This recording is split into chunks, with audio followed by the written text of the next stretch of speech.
बाबू वाल्मीकि अपने गांव में गौशाला की देखरेख करते थे और गौशाला में एक दिन गांव के ठाकरों ने दारू पीकर आ गए और बाबू वाल्मीकि को गाली गलौज करने लगे।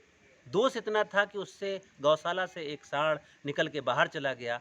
अरे बोले, इसको अंदर करो, नहीं करोगे तो तुम्हारी खैर नहीं।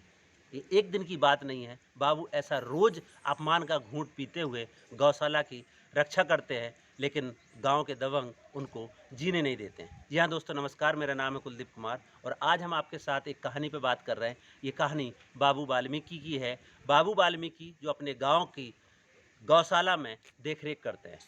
वैसे तो कोई सरकार की तरफ से नियुक्ति शासनादेश नहीं किया गया, लेकिन सफाई कौन करेगा? जब सफाई की बात आती है तो वाल्मीकि याद आते हैं और लिहाजा पंचायत ने बाबू वाल्मीकि को ये जिम्मेदारी दे दी कि गौशाला की साफ सफाई देख रेख आप वहाँ पे करोगे।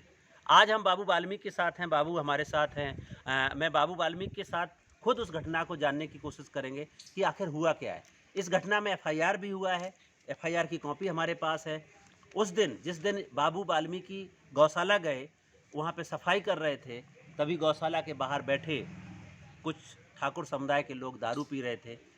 बाबू अब वाल्मीकि गौशाला की सफाई करते हैं। सफाई करने के बाद वहाँ पे एक सांड निकल के बाहर चला जाता है। वो बोलते हैं कि सुनो, इस सांड को अंदर करो। तो उन्होंने बोला इनके पिताजी ने कि भाई, सांड है वो तो आता है जाता है चला जाता है, हो जाएगा, कर देंगे, फिर बाहर निकल जाएगा। इसी बात पर कहा सुनी हो गई और वहाँ बैठे हुए और लोग जो दारू पी रहे थे गाली गलौज करने लगे और इनके पिताजी की जोरदार पिटाई करना शुरू कर दिया। तब तक बाबू वहाँ पहुँचते हैं। बाबू बोलते हैं क्या करते हो? तो उन्होंने कहा कि साले मेहतरा वाले, तुम्हारी इतनी हिम्मत! तमाम तरीके की गाली गलौज करते हुए पिटाई शुरू कर दी और पिटाई करने के बाद ये मामला इतना बढ़ा कि पुलिस आई, 100 नंबर आया, उसके बाद एफआईआर हुआ। एफआईआर की कॉपी हमारे पास है। आज हम बाबू वाल्मीकि से उनकी कहानी जानने की कोशिश करेंगे, घटना क्या है, सच्चाई जानने की कोशिश करेंगे। फिलहाल एफआईआर दर्ज हुई है 323, 504, 506, 3 दा और धा।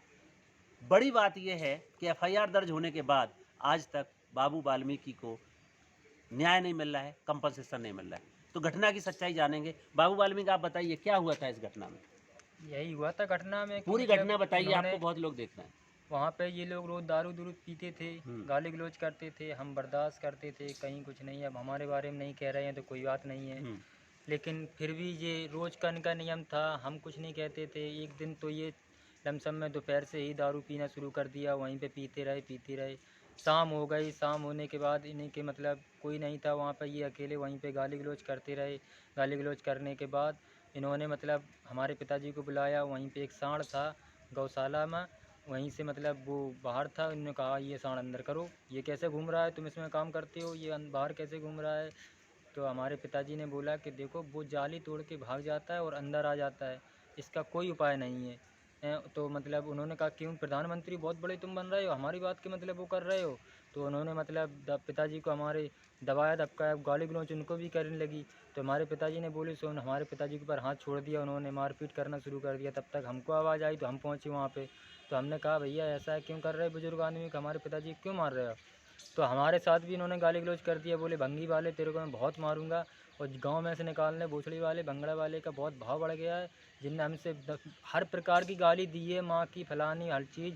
हमने कोई बात नहीं, हम वहाँ से चले आए, हमने प्रधान जी को फ़ोन लगाया, प्रधान जी ने कहा हमारे कि आप पुलिस को फ़ोन लगाओ। हमने 100 नंबर को फ़ोन लगाया, 100 नंबर आ गई वहाँ पे। 100 नंबर के बाद प्रधान जी ने फिर फ़ोन लगाया, उन्होंने एसओ की गाड़ी आ गई जी। लोग वहाँ से जब निकले तो इनका मतलब एक घर का आदमी फिर आया, 4-5 आदमी लेके, उन्होंने भी गाली गलौज की है, लाठी लेके आया, उसने भी बहुत हमको गाली गलौज की है, मारने को धमकाया था। हमारी वाइफ हमारे सामने आई, उसने बचाया नहीं, हमारे सर में लाठी लगने वाली थी, नहीं उसने हमको धक्का मार दिया तो वो लाठी नीचे लग गई है, नहीं मेरा सर भी फट जाता।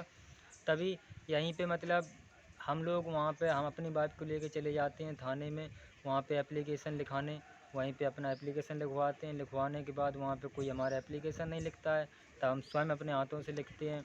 वहीं पे जो लोग बैठे हुए थे उन्होंने कहा बोला कि ऐसा ऐसा लिखो, तो ऐसा हम लिखते गए। लिखने के बाद वहीं पे मतलब हमने जमा कर दिया, हमारा मतलब हम सरकार स्थल गए, हमारी मेडिकल भी हुई दोनों लोगों की। दोनों लोगों के बाद वहाँ से हम चले आए। हम 3 बजे रात में घर पे आए, हमारे छोटे छोटे बच्चे थे, अकेले बिलख रहे थे। अब वहाँ इसी के कारण अब अभी तक कोई सुनवाई नहीं है। 5 महीने हो गए हैं, ना वो पैसा ऐसा मिलता है। सीधा आश्वासन देते रहते हैं ये लोग कि मिल जाएगा। आज 5-6 महीने हो गए, ना इनकी कोई कार्रवाई है। हमको धमकी भी आती हैं और तो हमारे बाबू, ये घटना होने के बाद अभी क्या स्थिति है? लोग आपको धमका रहे हैं, कुछ बात कर रहे हैं, कुछ प्रताड़ना करते हैं, हाँ, क्या माहौल है? हमारे वो लोग अपना संगठन बनाते हैं, ये लोग ठाकुर और मतलब ये लोग आस-पास के लोग आपस में बात करते हैं कि इन लोगों को यहाँ से जितनी जल्दी हो सके यहाँ से भगाओ, और वो भी मार पीट के भगाओ यहाँ से। इनका मतलब कत्ल कर करके इनको निकाल दो यहाँ से। ये इस लोग तरीके की धमकियाँ यहाँ दें। से रहने लायक नहीं है। इन लोगों ने हमारे ठाकुर भाई पे मतलब झगड़ा किया, इनकी हिम्मत कैसे पड़ गई है। तो हमारी कोई इज्जत नहीं है, ना हमारी कोई बहन बेटियाँ हैं। हमारी मतलब हम मेहतर हैं, तो इसका मतलब हमारी कोई इज्जत नहीं है। इन लोगों की ये ठाकुर हैं तो इनके पास इज्जत है, हर कुछ है। हम मतलब हर बात अपनी बर्दाश्त करें, हर चीज़ से लज्जित रहें, बस यही बात। तो बाबू, आपके गांव में कितने वाल्मीकि समुदाय के घर हैं और उनकी स्थिति क्या है? उनके साथ छुआछूत होता है, भेदभाव होता है, क्या माहौल है? छुआछूत तो इतना होता है कि आन में मतलब मेरी छाई नहीं पड़ना चाहिए। शरीर से छूने से बहुत बड़ी बात है। छाई अगर पड़ गई तो वो हो सकता है 20 बार नहाएंगे घर पे जाकर। अच्छा। इतनी तो अच्छी जब आपकी एफआईआर हो गई है, इसके बाद क्या हुआ? उसके बाद वो पकड़े गए कुछ आरोपी? नहीं हुआ। वो लोग घर पे रह रहे हैं, अब भी रह रहे हैं घर पे। वही बात है कि पैसे के दम की हमारे पास पैसा नहीं है, उनके पास पैसा है। आजकल हम तो कहते हैं कितना भी बड़ा कोई मतलब ऑफिसर हो उसको पैसा दे दोगे वो भी दलाली हो जाए खाएगा। तो बाबू मतलब वाल्मीकि जो बात बता रहे हैं, उनकी एफआईआर में बहुत कम सेक्शन लगाए गए हैं। जिस तरीके की घटना हुई है, सिर्फ 31 दा और धा SC/ST एक्ट में और 323, 504, 506 इस एफआईआर में दर्ज किया गया। जबकि जो घटना हुई है उसके हिसाब से इसमें और भी धाराओं की बढ़ोतरी होना चाहिए। SC/ST prevention of atrocity act में ये प्रोविज़न है कि मैनुअल स्कैवेंजिंग परिवार से आते हैं, उसका भी सेक्शन मेंशन करना चाहिए। वो अभी तक इसमें पुलिस प्रशासन की ओर से किया नहीं गया है, जबकि उन्होंने लिखित में उनको दिया गया, बताया गया है। और पीड़ित जो है वो एक मैनुअल स्कैवेंजिंग परिवार वाल्मीकि समुदाय से आता है और गांव में छुआछूत भेदभाव की तो वो बात बता ही रहे हैं। हमारी इस वीडियो के माध्यम से अपील है कि तत्काल प्रभाव से इस एफआईआर में सेक्शन बढ़ाए जाएं।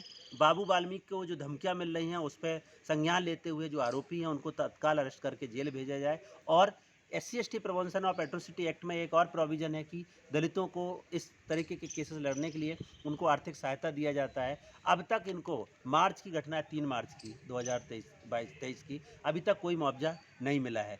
उसको लेकर के आपने क्या कार्रवाई करी? क्या उसमें आपको अधिकारी आश्वासन दे रहे हैं?